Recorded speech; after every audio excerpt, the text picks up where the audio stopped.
the Monster returns to its air-cooled roots. Ridden, Ducati Monster 797. Ducati's Monster debuted 24 years ago as a simple, air-cooled introduction to the firm's range, and with 2017's Monster 797 the model is returning to its roots. When Ducati launched the Scrambler sub-brand in 2014, with the 803cc Desmo V-twin, it seemed to spell the end of the line for the entry-level Monster. The oil-cooled desmodue Monster 796 powered by the same engine had been replaced in mid-2014 by the Monster 821 with the liquid-cooled, 8-valve 821cc Testastretta motor. So no more minimalist street fighters of the kind invented by Monster mentor Miguel Angel Galluzzi? Not for a while. But now the air-cooled Monster is back. The 2017 Monster 797 is powered by a new Euro 4 compliant version of the 803cc desmodue motor, making it now the only oil-cooled model in the Ducati, as opposed to Scrambler, range. Compared to the Euro 8,650 price tag in Italy of the cheapest 803cc Scrambler, the new Monster 797 is available for Euro 8,950 in Ducati Red. There's a Euro 100 supplement for white silk or dark stealth tints. There's also a Monster 797 Plus version in all three colors for an extra Euro 400. Featuring a color-matched passenger seat cover and fly screen. All models have extended 12,000 km service intervals. The Monster 797's engine is essentially derived from the Monster 796 unit, duly redeveloped to give smoother acceleration and a broader spread of torque throughout the rev range. The camshafts are revised to ensure a linear power delivery. Instead of the twin 45mm throttle bodies on the 796, this engine follows the Scrambler version in having just a single 50mm unit for a more fluid power delivery, but with a separate injector for each cylinder positioned south of the butterfly. The entire intake package is contained within the airbox, which is wrapped within the tubular steel trellis frame to deliver a really slim motorcycle that feels small and agile to ride. Compared to the 87 bhp, 64 kilowatts, 796 motor, the Euro 4 compliant Monster 797 version has lost 12 bhp, delivering a claimed 75 bhp, 55 kilowatts, at 8,250 revolutions per minute. There's a comparable drop in peak torque from 78 Nm to 69 Nm. 50.8 pounds to foot, at 5,750 revolutions per minute. This nicely positions the new model beneath the 112 bhp, 84 kilowatts, Monster 821, making this new bike tailor-made for a different audience of possibly, though surely not exclusively, less experienced riders. The Monster 797 comes devoid of any digital rider aids like traction control, variable riding modes, anti-wheelie or the like, or indeed any other electronics at all beyond the single-stage Bosch 9.1MP ABS. It's designed to be a straightforward, accessible introduction to the Ducatis to experience, light, engaging, simple to use but adequately thrilling, whose appeal comes from that very simplicity. So just hop aboard, turn the key and ride. Ducati Monster 797. A gloriously sunny early spring day spent hustling the Monster 797 through the streets of Bologna and up into the hills behind the city confirm this is quite a different bike to the similarly powered Scrambler. It also arguably looks cooler thanks to the iconic hunched forward styling, which the new bike embodies in a subtly refreshened way. It has more immediate, sportier steering, which is light and direct without being nervous, and the twin 320mm front discs gripped by Brembo monoblock M4.32 4-piston radial calipers are stronger than the Scrambler's single disc. There's a soft initial bite before coming on strong, exactly what you need for beginners and experts alike. The rear 245mm brake, with its single piston caliper, is not overly strong but sufficiently potent in use. The package is well able to stop the Monster's 193 kg fully fueled wet weight, 175 kg dry. The price difference between the Monster 797 and the Scrambler is explained straight away with the Monster's better brakes. In remapping the ECU to attain Euro 4 compliance for the motor, Ducati's engineers have dialed out most of the brusque, jerky pickup from a closed throttle in bottom and second gear that masks the Scrambler for many people. Acceleration is still pretty immediate in terms of throttle response, just not so snatchy anymore at low speeds. In spite of the reduced power numbers, this mini monster doesn't feel at all deficient in performance, thanks mainly to the fact that 80% of its peak torque is delivered by just 3,500 revolutions per minute. This means that there's a clean, responsive throttle roll-on from just 2,000 revs upwards in top gear right until around 8,500 revolutions per minute in the run-up to the limiter, although because the torque curve is so flat you don't have to rev the desmodue motor particularly hard. It runs out of grunt at the very top end, but has more than enough mid-range punch to bring a smile to your face. The Monster 797 is just so nice to ride.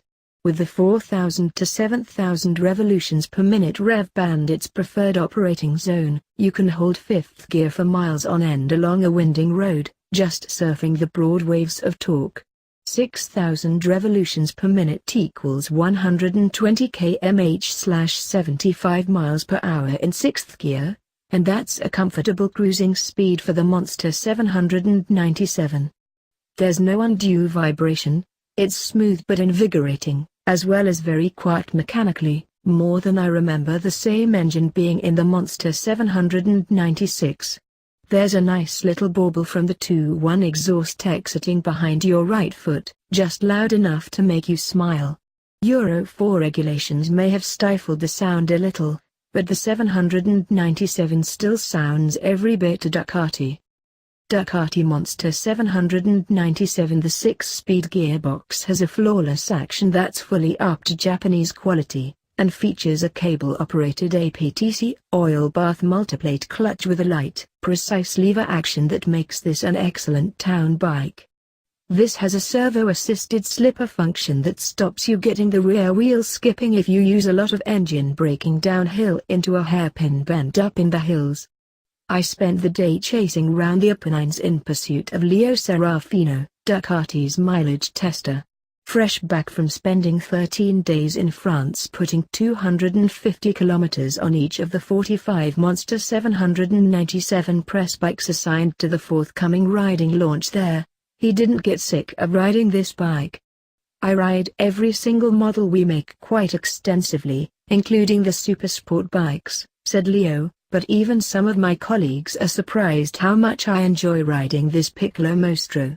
It's just a very honest bike which steers brilliantly, and it's light and untiring to ride for long distances. It changes direction so well, and the brakes are fantastic, plus it has a very, very low fuel consumption. Many people think of it only as a town bike, to hop from bar to bar on, or to take to the beach. But I enjoy riding it for longer trips like we're doing today, and the riding position is really great, so comfortable and untiring. I can't argue with any of that, but would add that one reason the Monster 797 is so comfortable is that the footrests are lower and further forward than on the Monster 821. They combine with the one-piece handlebars pulled back grips to deliver a relaxed, upright stance. The 16.5-liter fuel tank is well-shaped, so you grasp it cozily with your knees, and the mirrors give a good view and don't vibe. Coupled with the 805mm seat height, a 20mm lower seat is available as an option, and the way the frame narrows behind the fuel tank, it delivers a riding position that feels naturally confidence-inspiring. The new chassis has a 7 mm shorter wheelbase at 1435 mm, which coupled with a 24 degrees rake and just 90 mm of trail for the 43 mm non-adjustable Kayabu upside-down fork offering 130 mm of travel, helps deliver the agility that Leo was enthusing about. The front suspension is quite firm, but its settings have been well chosen so that it's adequately compliant with good feedback from the road surface in spite of being non-adjustable. Although the Sachs rear shock is adjustable for preload and rebound, it did give us sometimes harsh ride, especially over successive bumps or ripples in the road surface.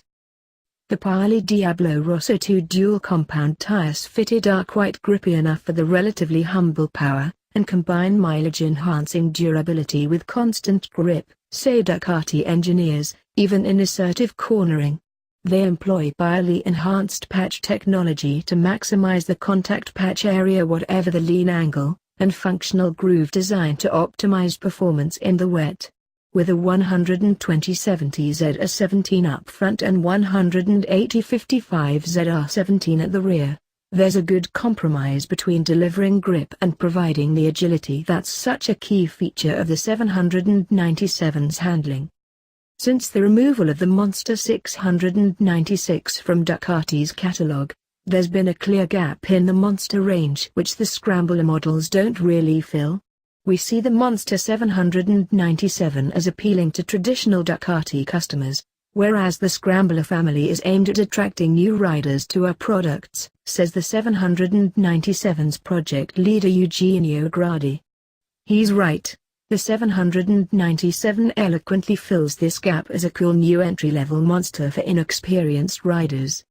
It's accessible, comfortable and easy to ride, a simpler and less intimidating bike than anything else in the Ducati range right now. Ducati Monster 797 with more than 325,000 Monsters manufactured in the 24 years since the M900 began production in 1993, these have been the linchpin of the Ducati success story. Without the income and profits generated by successive Monsters, there have been no serial World Superbike titles for Ducati nor any MotoGP race effort. These bikes have been Ducati's cash cow, and even as the Italian marque moves ever upward in terms of performance and specification, with the new generation of V4 superbikes coming up soon, it needs the humble Monster to keep on clocking up the numbers in the showrooms. After riding the latest version of the family, I'd say there's every probability it'll keep on doing that in this sector of the market. This latest version is an ideal entry-level bike which fulfills its role of being flexible and accessible while providing heaps of fun for more experienced riders, too. However, in producing this bike I reckon Ducati management has made a nifty problem for themselves, notwithstanding Gradi's rationale. The Monster 797 is such a cool-looking bike with all the traditional appeal of the Monsters in your-face styling and sprightly, satisfying performance, that I can't help thinking it's going to take sales away from the Scrambler. I mean, look at it. Which one would you rather have if there's just Euro 300 difference between the two in the price tag, in return for which you also get an extra front brake and radial caliper, plus an upside-down fork and the Monster styling?